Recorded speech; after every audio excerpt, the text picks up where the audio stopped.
Hey, what's up? It's Jim, and today I'm going to talk about the film Green Room.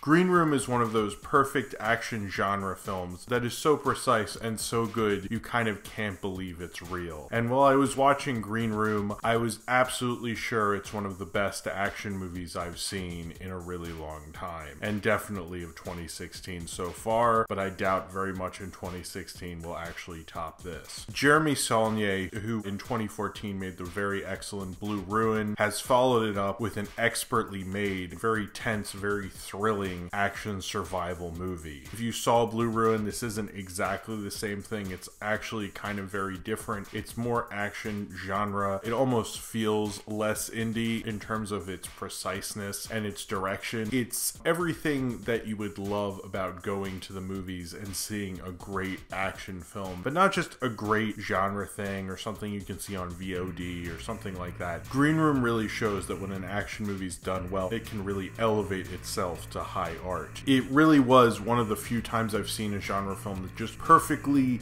gets what a great action film can be. There's a geography to it. There's a real tenseness to it. It's real purposefully and precisely directed in a way that you don't see from many action directors. It's as perfectly precisely directed as something like Die Hard or John Carpenter's Assault on Precinct 13. It's a survival movie that keeps surprising you and it keeps hitting you, and its characters actually make reasonable decisions. There's no point in this movie where you're like, oh, I can't believe that idiot did that. It's almost like a smart, reasonable action survival film, in at least how it uses its characters, but then likes to rip it all down and kill someone and surprise the fuck out of you. Green Room is one of the best cinematic surprises I've seen in a really long time, and a cinematic surprise I'm very happy to have experienced. A punk band towards the end of their unsuccessful tour, as they come to one town and realize one of their gigs has been completely canceled because of some previous incident before they got there, and end up playing a gig where each of them only get about $6 for, but then the guy hooks them up with doing a show for a bunch of skinheads in the middle of nowhere, and it pays very well, so of course they do it. They play the show, even though they play the Dead Kennedys song Fuck You Nazi Punks, or was it Nazi Punks Fuck You? Forget which one, but whatever. They play the gig, it all goes fairly well, and then as they're about to leave and put their gear in their van, their bassist Pat goes back to get their guitarist Sam's phone that was charging in the green room, and he comes back and sees a woman who's been stabbed in the head and freaks out, and suddenly they are all locked in the green room as the skinheads or the white supremacists do not want them to leave as they have witnessed a murder. As they're stuck in the green room, and as the skinheads and the white supremacists will probably eventually kill them, but they're not exactly sure what's going to happen, and they're not exactly sure what their fate will be, as they either have to stay in the green room and hope the white supremacists let them go, or have to fight their way out and survive.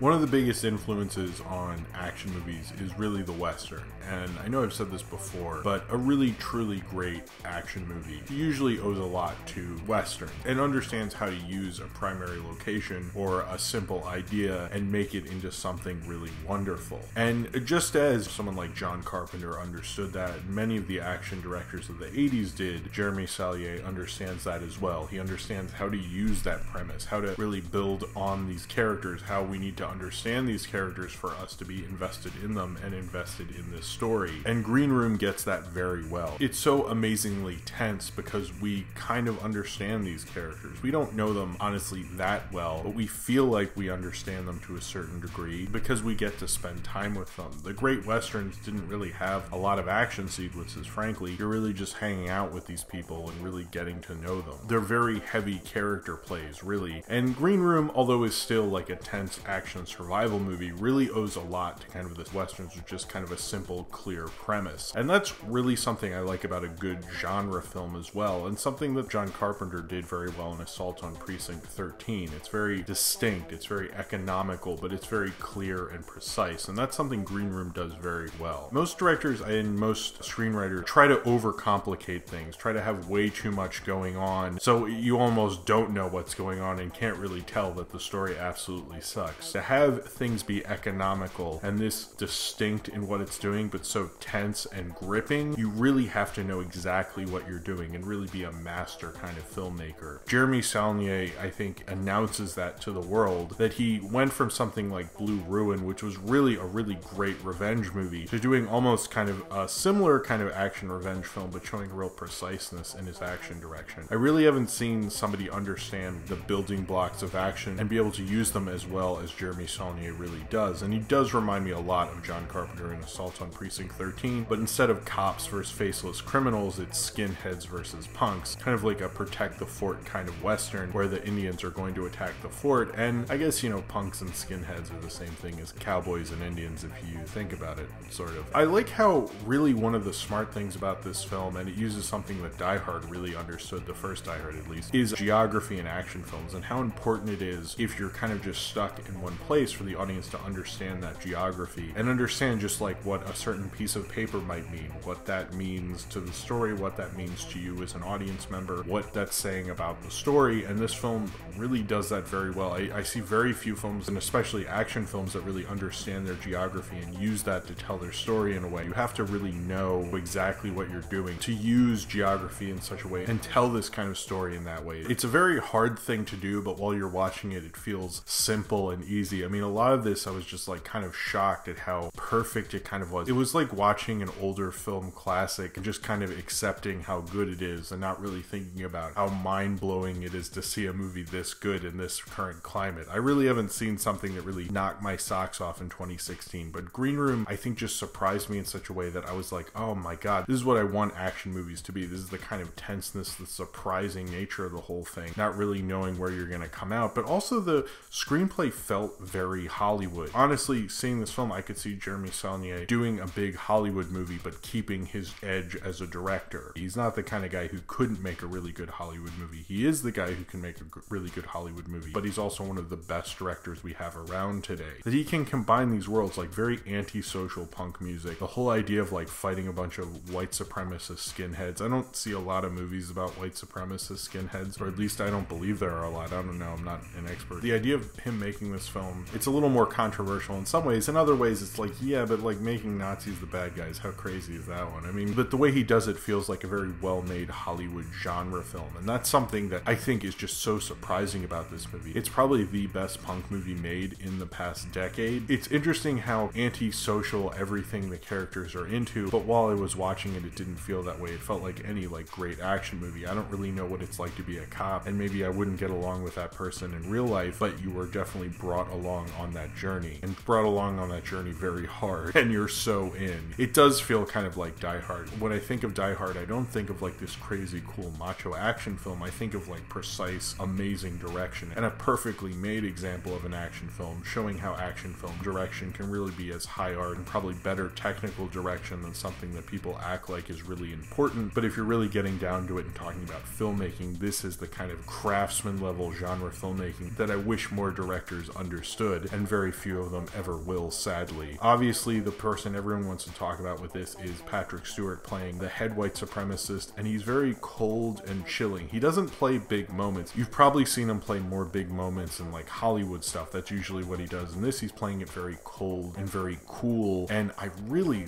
love his performance. It's probably one of the best Patrick Stewart performances I've seen in a very, very long time. The coldness to him, the preciseness, how he's asking them to check the books, how he's being very calculated in how to get these people out of the green room and sick dogs on them and who to send after them. Also, you know, another thing with this film, I know I'm talking about the acting now, but who cares, is the surprises that keep going on as this keeps doling out. I feel like Jeremy Saulnier looked at what Carpenter did with this very bare bones economical idea, this kind of deconstructionist idea to genre, make it even almost more entertaining and surprising. And he very much does that. It's very just like shocking in what it's doing with that. But anyway, so Patrick Stewart, I've never really seen Patrick Stewart play a villain except for that dumb 90s movie like Masterminds or something, but I think in this he really does his iconic villain role like we've never seen it before. Most of the band was actually very good. A lot of what they're doing isn't very much showy, but it's all really great acting, and if you didn't have great actors in this, it wouldn't work as well. But particularly Eitan Yalkin, who I only really know from Star Trek as a Chekhov, but he really gave a performance that I really finally got why people want him in movies, to be honest. I never really got him before this, and he was really very, very good. You know, he is kind of playing like the moral center of the film, the guy you're really following, the bass player in the band. He's the person you're following, and you're almost not sure if he's even gonna make it, and I won't really tell you if he does or not. Alice Shawkat, who you probably know from Arrested Development, adds kind of levity to the boys club. She probably is the only one who really says a joke. I wouldn't really expect her in a film like this, but she kind of adds a kind of character actor element to it. And the one person who's not in the band, whose friend was actually murdered, is played by Imogen Poots, who plays Amber, and she has this unpredictability to her performance where you're never sure where she's gonna stand, and even if she could betray them. I kept thinking that while I was watching them. I don't think the characters got that, but I was always never sure if she was holding a weapon, if she'd turn around and start attacking the band themselves, who are called Ain't Rights, by the way. And then you have Macon Blair, who is in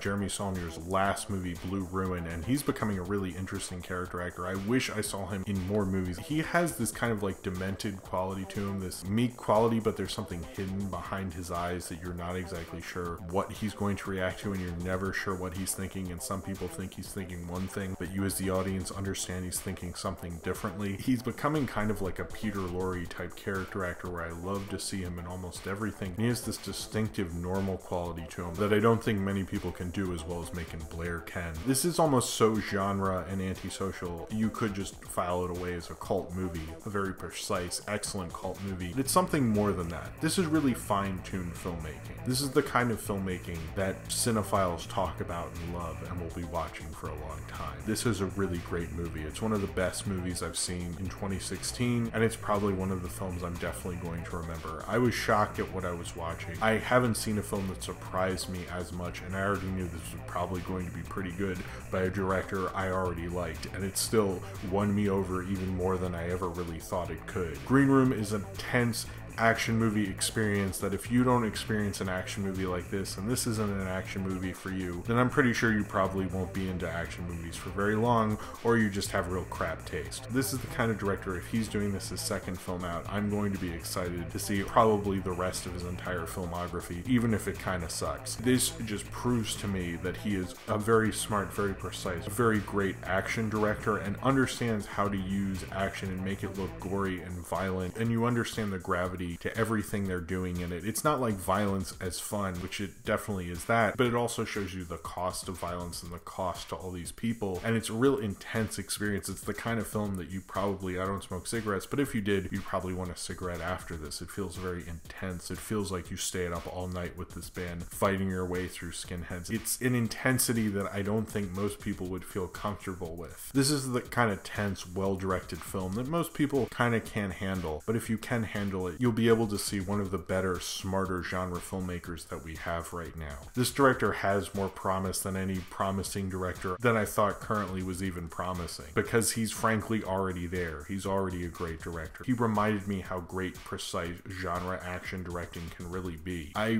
really, really love this movie, and I highly recommend it, and I think it's one of those films that you'll just come out of and go like, holy crap, that was really good. And the more I think about it, the more I'm like, that was so precise, that was so smart, that was so fun, that was so everything I really like about a survival action movie, and everything that can be amazing about that. Understanding why all those films were great before and kind of doing interesting things with it. This is the kind of movie that gives me faith in action movies and movies in general, and just the future of cinema. And as I heard a bunch of the skinheads say in this movie, I think Jeremy Saulnier certainly made me a believer in him.